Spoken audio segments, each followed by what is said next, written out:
Hi అండి. నమస్తే అందరికీ. నేను మీ Hema. Welcome back to my channel. ఎలా ఉన్నారండి అందరూ? నేనైతే చాలా బాగున్నాను. మీరు కూడా బాగుండాలని మనస్ఫూర్తిగా కోరుకుంటున్నాను. ఈ వ్లాగు ఫ్రైడే రోజు అంటే లాస్ట్ ఫ్రైడే రోజు వ్లాగ్ అనమాట. ఆ రోజు మార్నింగ్ రొటీన్ మీతో షేర్ చేసుకుంటాను.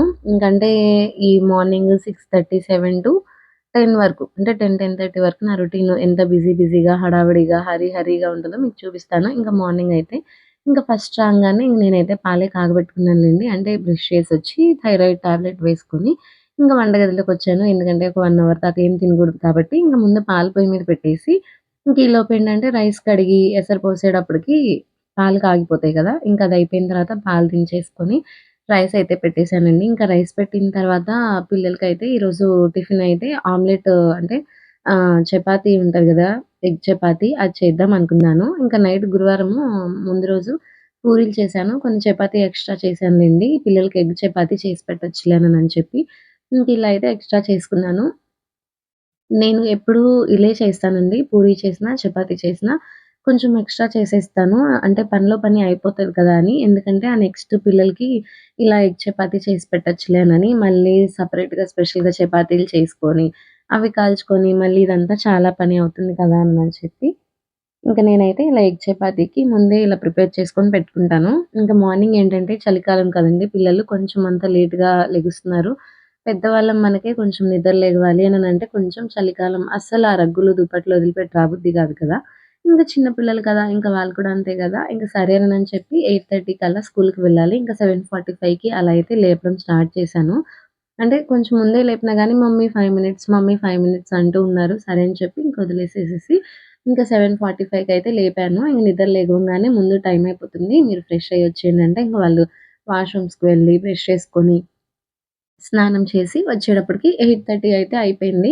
ఈలోపు నేనేంటంటే లంచ్ ప్రిపేర్ చేసుకోవాలి కదా! కర్రీకి వాళ్ళు నిద్ర లెగవంగానే ఫస్ట్ క్వెషన్ అయితే మా అమ్మాయి, "మమ్మీ ఈరోజు ఏం కర్రీ చేస్తున్నావు?" అని అడిగిద్దనమాట. అంటే మా మోహిత్ కొంచెం ఏదైనా తినేస్తాడు. కొంచెం అడ్జస్ట్ అయిపోయి. మా తనుది మాత్రం ఇంకా చిన్నదే గదండీ! కొంచెం ఇష్టమైంది పెడితే కొంచెం లంచ్ తినేస్తది అనని నాకు కూడా అనిపిస్తా ఉంటది. ఇంటి దగ్గర ఎట్లాగో సాగించుకుంటూ ఉంటారు. స్కూల్‌లో అయితే తప్పదు తినాలి కాబట్టి వాళ్ళకిష్టమైనది చేసి పెట్టాననుకోండి, టీచర్స్ చేత మళ్ళీ తిట్టించుకోకుండా తినేస్తారులే అనని చెప్పి, వాళ్ళకి నచ్చిందే ఫస్ట్ చేసి పంపిస్తూ ఉంటాను.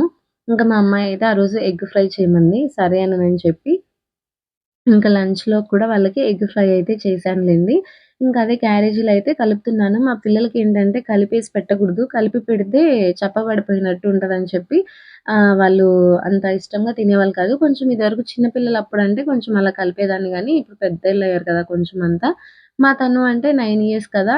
తనకి ఇలాగే నచ్చుతది. సరేనని చెప్పి ఇదివరకేంటంటే పైన ప్లాస్టిక్కు, లోపల స్టీల్‌వి వచ్చిన బాక్సులు వాడేదాన్ని ఫస్ట్‌లో.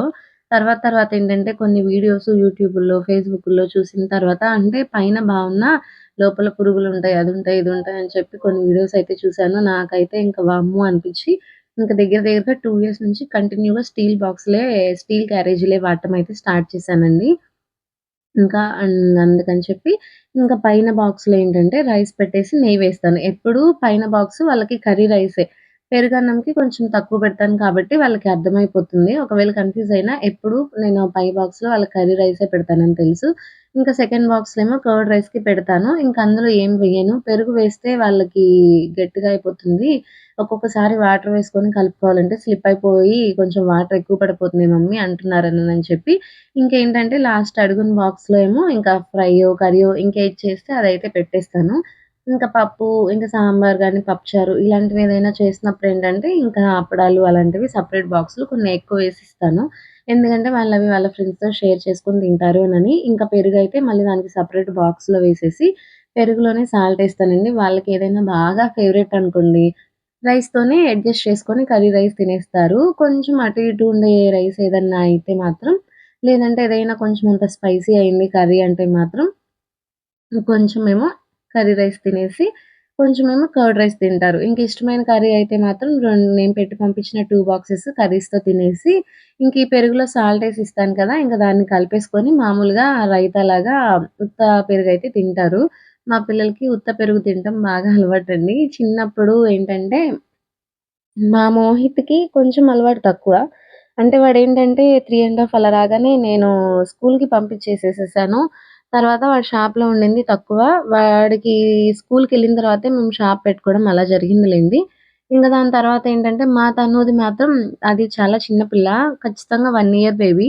ఇంకా ఏంటంటే నేను 1:30 ఆ టైంకి దానికి లంచ్ పెట్టేసేదాన్ని.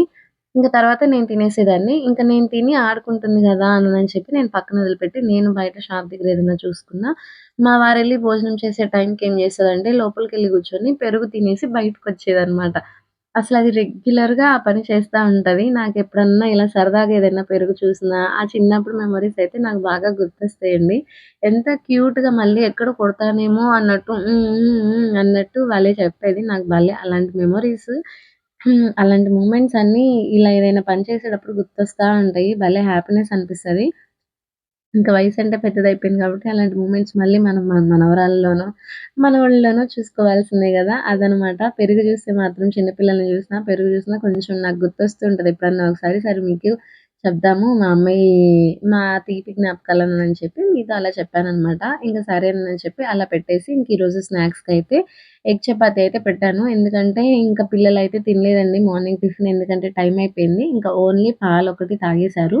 ఇంకా సాస్ టమాటా కెచప్ ఉంటుంది గదా! అదైతే వేసేసి పెట్టేసేసేసాను. ఇంక ఈవినింగ్ స్నాక్స్‌కేంటంటే మరమరాలు మరమరాలుండ గాదు. దిల్ పసందయితే తెప్పిచ్చాను డ్రై ఫ్రూట్స్‌ది.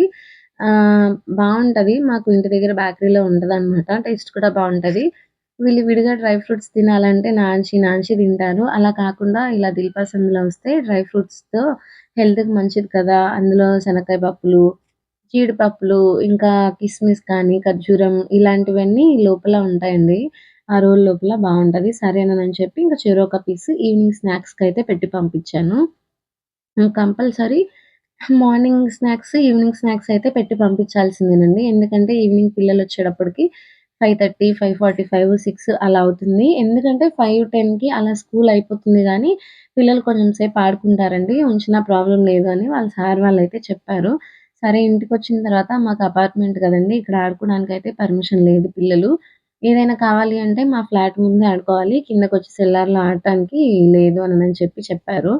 సరే ఇంకా పిల్లలు పైన ఇంటి ముందైనా ఎంతసేపని ఆడుకుంటారండి. నాకు కూడా భయంగా ఉంటది. ఎందుకంటే వాళ్ళు షటిల్ ఆడినా, బ్యాట్ ఏదైనా ఆడినా, పరిగెత్తే ఆటలు ఏదైనా ఆడాలంటే మళ్ళీ మేముండేది సెకండ్ ఫ్లోర్‌లో కదా! జాగ్రత్త కావాలి పరిగెత్తేటప్పుడు, చేసేటప్పుడు అనని చెప్పి ఇంక నేనైతే ఎక్కువ పర్మిషన్ ఇవ్వను. సరే స్కూల్‌లో ఆడుకుంటారు కదా! అని ఇంక నేను కొంచెం లేట్‌గా అయితే వెళ్తాను. స్కూల్ వదిలిన ఒక హాఫ్ అన్ అవర్‌కి వెళ్లి తీసుకొనొస్తాననమాట. కానీ చాలా మంది పిల్లలైతే చక్కగా ఆడుకుంటూ ఉంటారు. ఇప్పుడు ఈ స్కూల్‌లో నాకు ఈ ఫెసిలిటీ అయితే బా నచ్చిందండి. ఇంక చూసారు కదా! ఇంక పిల్లలిద్దరైతే స్కూల్‌కైతే వెళ్ళిపోయారు.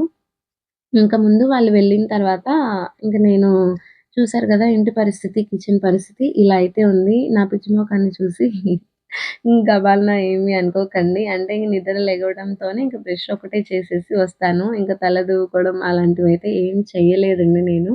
అంటే కొంచెం కొత్త గదా! ఇంక కొంచెం నిదానంగా అలవాటు చేసుకోవాలి. కొంచెం హెయిర్ అంతా సెట్ చేసుకొని రావడము. నాకు కొంచెం మొదటి నుంచి అదే అలవాటు. అంటే ఇంకా మా వారు, నేను పిల్లలే గదా! మా వారు నిద్రపోతూ ఉంటారు. పిల్లలు నిద్రపోతూ ఉంటారు. అంత ఇదిగా పట్టించుకొని చేసేవాళ్ళు ఎవరు ఉండరు. ఎవరైనా ఇంట్లో పెద్దవాళ్ళుంటే బావుండదు అన్న ఇదిలో వచ్చేదాన్నేమో. కానీ నిదానంగా కొంచెం అలవాటు చేసుకోవాలి. ఇంక సరే అని ముందైతే ఇంక నేను కొంచెం ఓపిక రావాలి కాబట్టి ఇంకా పాలైతే తాగుతాను. నేను కాఫీ, టీలు మార్నింగ్ టైమ్‌లో అసలు చాలా తక్కువండి. అసలు తొందరగా తాగనంటే తాగను. ఎప్పుడో రెగ్యులర్ కాకుండా ఏదైనా వాతావరణం చాలా క్లైమేట్‌గా ఉంది, బావుంది, లేదా ఏదన్నా తలనొప్పిగా ఉంది అనిపిస్తే, ఇంకా మా వారితో పాటు కలిపి కూర్చొని ఇంక నేను కాఫీ అయితే తాగుతాను. ఇంకా కాఫీ తాగిన తర్వాత ఈరోజు కర్రీ టమాటా పప్పు ఒకటే చేశానండి. ఎందుకంటే మాకు ఆ రోజు ఈవినింగు రిసెప్షన్ ఫంక్షన్ ఒకటుండింది. అక్కడికి వెళ్ళాలి. సరేనని చెప్పి ఇంకా టమాటా పప్పు అయితే చేసుకొని, ఇంక ఆఫ్టర్‌నూన్ షాప్ దగ్గర నుంచి వస్తూ ఏంటంటే, ఆ రోజు బజ్జీ తినాలనిపించి ఇంక బజ్జీ అయితే తెచ్చుకున్నాను రైస్‌లోకి. ఇంకా దానికి పెట్టేస్తే ఇప్పుడు వంటగదిలో ఏదైనా పనులు ముందు పనివి అలా కుక్కర్‌లోనే కాబట్టి ఇంక అది పెట్టేస్తే అది విజిల్స్ వచ్చేలోపు ఇలా పక్క దుప్పట్లు సర్దుకోవడము. ఇంకా ఇల్లేదైనా చేసుకోవాలంటే దివాన్ కాటు, 2 బెడ్ షీట్లు సరిచేయడం ఇలాంటి పనులన్నీ చేసుకోవచ్చు. ఎందుకంటే అటు ఆ పని అయితుంది. ఇటు ఈ పని అవుతుంది. ఎప్పుడైనా మనం వర్క్స్ తొందరగా అయిపోవాలంటే టైమ్ మేనేజ్‌మెంట్ అనేది కంపల్సరీ అండి. దాంతో పాటు మనం ఒక పద్ధతిగా ఒక ప్లాన్ ప్రకారంగా పనులన్నీ చేసుకుంటే ఎటువంటి హడావిడి లేకుండా టైమ్ టు టైమ్ పనులన్నీ చకచకా చేసేసుకోవచ్చనమాట. పిల్లలు వెళ్ళిన తర్వాత అయితే నేను ముగ్గేస్తున్నానులెండి. ఎందుకంటే మార్నింగ్ వెయ్యాలి. 7 కల్లా నిద్ర లేచిన తర్వాత వీలుని బట్టి మార్నింగ్ ఏస్తాను. ఏదన్నా మర్చిపోయాననుకోండి పిల్లలు స్కూల్‌కెళ్ళిన తర్వాత అట్లాగా ఇంక ముగ్గయితే వేసేసుకుంటాను. ఒక్కొక్కసారేమో మా మెయిడ్ తుడిచేస్తది బయట. తను తుడవకుండా మర్చిపోయి వెళ్ళిపోయిందనుకోండి, ఇంక నేను తుడిచేసుకొని ఇంక ముగ్గయితే పెట్టేసుకుంటాను. ఇంకా బట్టలున్నాయి. ఇంక బట్టలవన్నీ ఆరేసుకోవాలి. ఈ బట్టలు కూడా అంతేనండి. ఏదైనా కుదిరితే మార్నింగ్ టైమే ఇలా ఆరేస్తాను. ఒకవేళ అవ్వలేదనుకోండి లంచ్ బ్రేక్ అప్పుడు గానీ, లేదంటే నైట్ షాప్ దగ్గర నుంచి ఇంటికొచ్చిన తర్వాతయితే చేసుకుంటాను. ఇంకా 10:30 లోపే షాప్‌కి వెళ్ళాలి కాబట్టి, కొంచెం అంత కష్టమైపోతుంది. ఇప్పుడు కొంచెం ఏంటంటే, కొంచెం వర్క్ హడావిడి చాలా ఎక్కువుందండి. అది ఎందుకు, ఏంటి, నేను కూడా ఫుల్ బిజీ అయితే అయిపోయాను. త్వరలోనే నేను ఒక లాంగ్ వీడియో ఒకటి చేస్తానులెండి. మేము మా కష్టము, మా అనుభవాలు అంతా నేను అసలు ఈ స్టేజ్‌కి రావడానికి ఎంత కష్టపడ్డాము ఏంటనేది మీతో అయితే షేర్ చేస్తాను. ఇంక ఇంట్లో పనులన్నీ ముగిచ్చేసుకొని ఇంకిలా అయితే చక్కగా ఫ్రెష్ అయిపోయి, ఇంటిని కూడా ఇలా నీట్‌గా ఆర్గనైజింగ్‌గా పెట్టేసుకొని, నేను షాప్ దగ్గరికైతే బయలుదేరి వెళ్ళిపోయాననమాట. చూస్తున్నారు కదండీ! ఈ వ్లాగ్ కనుక నచ్చినట్టయితే ప్లీజ్ ఒక చిన్న లైక్ అయితే ఇచ్చేసి ఛానెల్‌ని సబ్స్క్రైబ్ అయితే చేసుకోండి ఫ్రెండ్స్. Okay friends. మళ్ళీ మరో కొత్త వ్లాగ్‌తో వచ్చేస్తాను. Bye friends. Bye bye.